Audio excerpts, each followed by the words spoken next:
I'm standing here in front of University Hall, but maybe you don't recognize it from this angle. But as you walk in between the School of Business and Education and Root Hall, you can see the blank facade of University Hall. But there's a lot more to be said and a lot more to be seen about this building.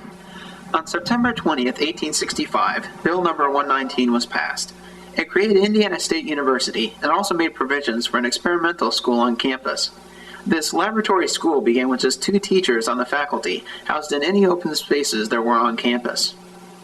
In the early 30s, America was still in the throes of the Great Depression. Then President Franklin Delano Roosevelt presented his New Deal. One of the agencies created was the Works Project Administration. University Hall was one of the 125,000 buildings built by the WPA in its 9 years of existence. The cornerstone of University Hall was laid on September 20th, 1934, and skilled artisans went to work. The $1 million 4-floor building, considered state-of-the-art at the time, was completed in 1935. It housed a high school, known as State High, a middle, elementary, and preschool. In 1936, a prominent local artist named Gilbert Wilson began work on a chalk mural in the main foyer. On December 3, 1937, it was unveiled to the public.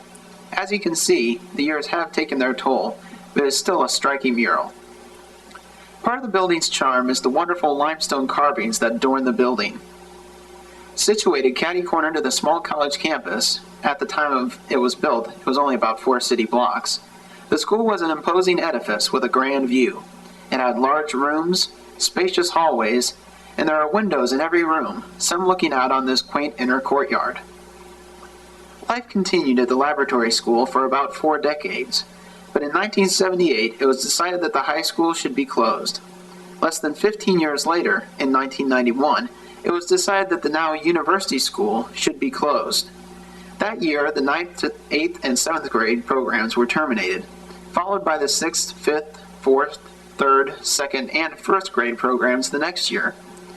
As part of the closing ceremony on May 8, 1992, a time capsule was placed under the school's flagpole to remain unopened for 25 years.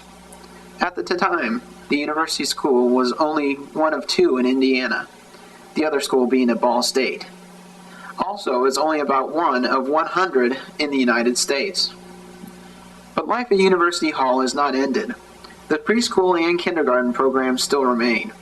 The university is using the building's large gyms for weight rooms for the athletic programs, and the music department is using many of the old classrooms for practice rooms. In the next phase of campus renovation, University Hall will be renovated and expanded to house the School of Education and the School of Business. When Gilbert Wilson finished these murals in 1936, this building began an era of education. As it has in the past, University Hall will continue into the future as it becomes the new School of Business and Education complex. For Sycamore Beat, this is Matt Ault.